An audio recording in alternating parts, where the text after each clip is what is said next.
बात आप जरूर स्वीकार करें कि सोते समय आपको बहुत सावधान रहना है। और प्रायः गलती सोते समय करते हैं उपासक की कोई प्रपंच की बात याद करते हुए या मोबाइल देखते हुए या कोई गंदी चेष्टाओं का आपकी रात बेकार चली जाएगी। अगर गंदी चेष्टा हो गई तो सुबह भी बेकार हो जाएगी, दिन भी बेकार हो जाएगा, निरुत्साहित हो जाओगे।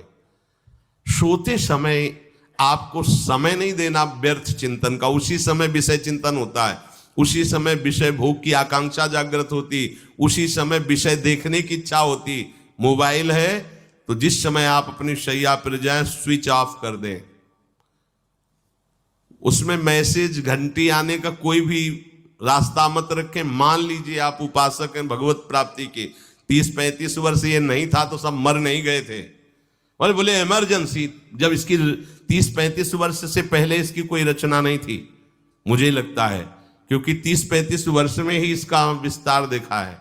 नहीं तो कभी किसी के पास मोबाइल नहीं। कोई बड़े अधिकारी तो इतना बड़ा वो, इतना बड़ा वाला वो ऐसे रखते थे।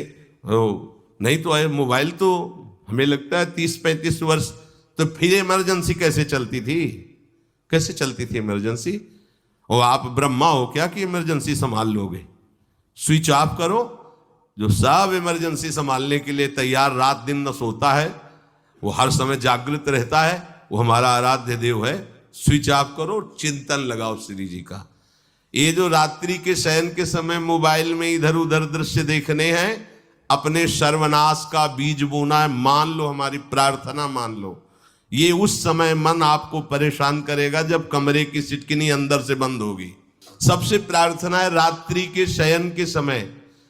तो बोले फिर ठीक है 10 बजे तक देख लेंगे मोबाइल, इसके बाद शयन के समय भजन कर लेंगे। होगा ही नहीं। क्या तुम देखना चाहते हो? प्रिया प्रीतम के सिवा और कुछ क्या देखना चाहते हो? वो तो सुभग सुंदरी सहज सिंगार है, सहज शोभा सर्वांग प्रति सहज रूप वृषभानुनंदिनी। हमारी स्वामिनी जी की सुंदरता छुपाने के लिए आभूषण पहनाए जाते हैं, औरों को तो आभूषण सुंदरता बढ़ाने के लिए। यहां छवि के छिपाए को ऐसे के दास होके क्या देखोगे मोबाइल में? क्या देखना चाहते हो? वासना की क्रीड़ा, और तुम उस क्रीड़ा को देखना चाहते हो? परमार्थ के पथिक हो। देखना है तो प्रभु को देखने की वृत्ति रखो, अन्यथा मूंद लो आंखें। प्यारे, महान फल प्राप्त करोगे। सबसे प्रार्थना है एकांत में मोबाइल रूपी दुश्मन से बचो। क्योंकि जब आप गंदी बात कहीं देखोगे तो आपके अंदर वैसे ही चिंतन बनेगा, वो ऐसे ही लगेगा मैं भी ऐसा करूं, मैं भी ऐसा भोगूं, मैं भी ऐसा देखूं। मान लीजिए आप, जब हमारे शास्त्र कहते हैं कि पशु पक्षियों के मैथुन को भी नहीं देखना है, अगर ऐसा एक बार दृष्टि पड़े तो मानसिक प्रणाम करके दोबारा दृष्टि न देना। और आप मोबाइल में ऐसी चेष्टाएं देखोगे, कैसे आप भगवत भजन करोगे? कैसे भगवत प्राप्ति का उद्देश्य रख पाओगे? ये कलयुग की बहुत महीन चाल है कि उसके बिना काम नहीं चलेगा और हम तुम्हें काम से युक्त कर देंगे। इसके बिना काम चलेगा नहीं, तुमको रखना पड़ेगा। और जब तुम इसे रखोगे तो हम काम अपना कर लेंगे। कलयुग ने कहा हम अपनी व्यवस्था बना लेंगे। यहां कह रहे जब आप नींद में जा रहे हैं तो बिल्कुल मानो मृत्यु शैया पे जा रहे हैं। आपको उस समय नाम जप में बहुत ध्यान देना है, कहीं मन बहक ना जाए। तो क्या होगा, 5-6 घंटे जो आप लेटोगे ना, वो भी भजन हो जाएगा। हमारा जो सततम योमाम स्मरति नित्यशा है ना, ये पूरा हो जाएगा। नहीं, उस समय हम सो जाएंगे तो हमारा 6 घंटे का वियोग हो गया, 6 घंटे भजन रुक जाएगा। और ये 100% पक्की बात अनुभव की कहते हैं। यदि सोते हुए भजन करोगे तो जगते, कई बार तो पकड़ा है कि अगर आधे पद में बेशुद्ध हो गए तो वो पद पूरा जगते ही शुरू हो गया है। मतलब बीच में स्थिति भागवती की रही। जैसे बेहोश करते समय हमने कहा था जब ऑपरेशन के हमें बता देना, तो उनका बाबा अब इंजेक्शन लगाने वाले हैं तो वो 1 मिनट हमें केवल दीजिए, अपनी चित्तवृत्ति। तो जब होश आया तो वही पहले चिंतन चल रहा था, वही चिंतन। जैसे सोने के समय बेहोश हुए तो जगने के समय वही चिंतन, ऐसे ही इंजेक्शन से जब बेहोश हुए और जब होश आया तो वही चिंतन चल। बहुत बड़ा चमत्कार अभ्यास का है।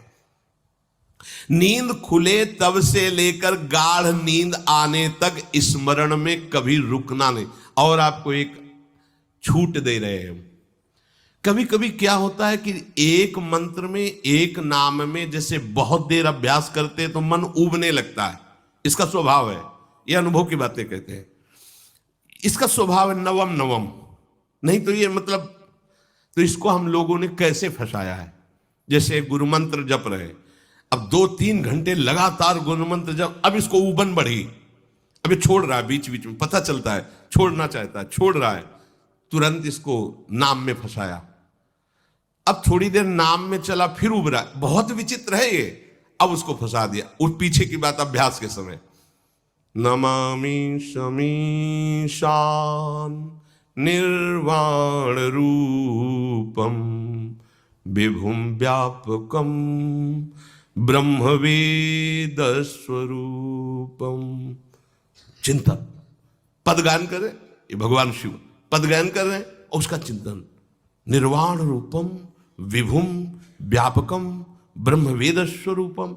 अब अपने यहां अवसर है, सुंदर सुंदर कोई पद गुरु मंत्र जब करते हुए मन जब उमने लगे, राधा वल्लभ श्री हरिवंश, राधा वल्लभ श्री हरिवंश, राधा वल्लभ श्री हरिवंश, इसमें भी उमने लगे, शुरू कर, जोई जोई प्यारो करे सोई मोही भावे, भावे मोही जोई, इसमें भी उबले लगे। सुधा निधि का कोई एक लाइन ले लो, ब्रह्मेश्वरादि सुदुरूह पदारविंद श्रीमत् पराग परमाद्भुत वैभव, ब्रह्मेश्वरादि सुदुरूह छोड़ना नहीं है, तू भाग में नवम नवम दे रहा हूं, नवम नवम। इसको फंसाने के लिए आपके पास अस्त्र हो, जैसे यहां चाकू, यहां पिस्तौल, तलवार, ये वो सब बिल्कुल वीर सजा रहता है, ऐसे ही अपने लोग सजे रहते। छोटा राधा, अब एकदम चिपक गया आके तो कैसे मारे, तो छोटी चाकू है ना वैसे, राधा राधा राधा, थोड़ा दूरी राधा वल्लभ श्री हरिवंश, थोड़ा और दूरी गुरु मंत्र, बड़े बड़े अस्त्र अपने पास रख ले, बहुत भाग रहा है तो फंसा दिया। प्रथम यथावति प्रणव श्री, अब लग पूरा पदगा उसमें लग, प्रथम यथामति प्रणव। भोजन पाते समय ऐसा अभ्यास किया है, 1 घंटा के पहले भोजन नहीं होता, चाहे 2 रोटी पाना हो, समय लगता है भोजन, आराम, एक एक नाम, एक एक, कुछ भी हल्ला मचाओ, कोई फर्क नहीं पड़ेगा, अपना चलेगा। अभ्यास स्नान के समय, भोजन के समय, किसी क्रिया के करते समय, किसी से बात करते समय, सोते समय, ये विशेष स्थान जहां में सावधान रहना है। यहां भजन छूटता है, ध्यान देना, यही भजन छूटता है। चलते समय, क्रियावान होते समय, प्रसाद पाते समय, या किसी से बतराते समय, ये सब भजन के छूटने के स्थान है, और यहीं पकड़ना है भजन को।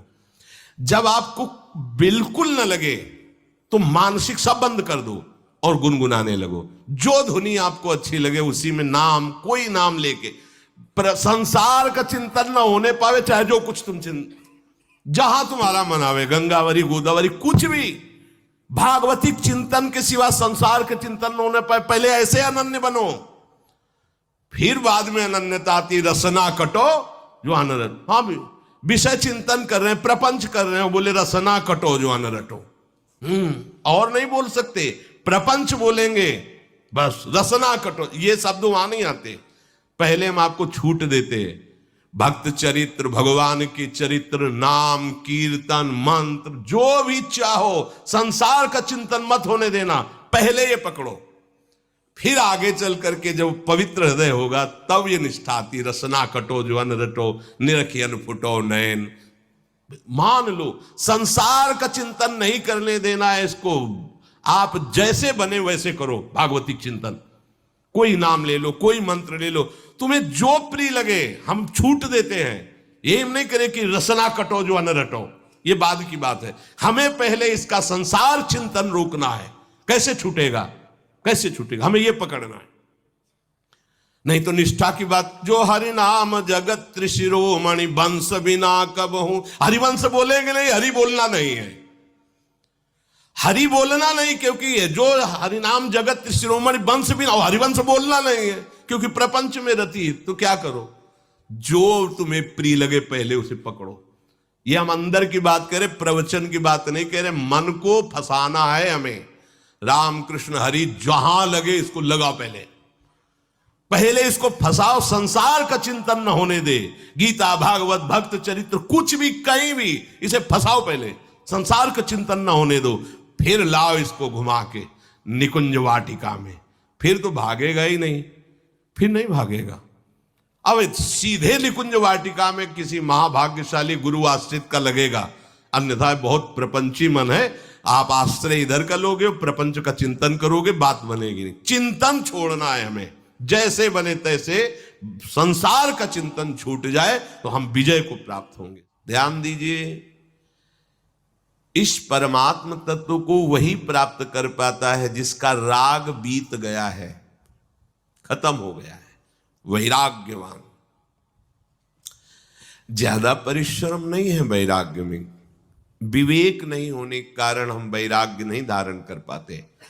हम बाहरी बातों को वैराग्य ले लेते हैं, ऐसा कपड़ा बदल लेना या कपड़ा ना पहनना या लौकी का कमंडल, मिट्टी का पात्र, तो हम अपने को वैरागी। बात यहां नहीं रुकेगी। वैराग्य का इतना ही मतलब नहीं, ये भी एक बाह्य अंग है वैराग्य का, पर वैराग्य का सच्चा स्वरूप है वीतरागा। कहीं कुछ भी अच्छा नहीं लग रहा, कोई भी सुख आकर्षित नहीं कर रहा, लोक लोकांतर की प्रतिष्ठा, मान, सुख, ऐश्वर्य, व्यक्ति, कुछ अच्छा नहीं। राग खत्म हो गया। ऐसा उस अक्षर ब्रह्म को, अविनाशी तत्व को जान पाता है। जगते भयो फिरे बैरागी। जैसी हरिवंश प्रपंच बंच सब ये काल ब्याल को खायो। हालत यह है कि जैसे सांप ने मेढक को पकड़ रखा और मेढक सामने पतिंगा को, कीड़े को पकड़ना चाहता है। उसे यह पता नहीं कि मैं खुद किसी का कवल बन चुका हूं, वो एक झटके में मुझे अपने पेट में ले जाएगा। ऐसे ही हम सब हैं, काल के द्वारा ग्रसित है। काल ने हमें पकड़ रखा है, पर हम भोग भोगना चाहते हैं। हम नाना प्रकार की मान प्रतिष्ठा पाना चाहिए, ये पता नहीं एक झटके में हमारा अस्तित्व ही खत्म हो जाएगा। जिनके अंतःकरण में किसी भी व्यक्ति, वस्तु, स्थान, पद, प्रतिष्ठा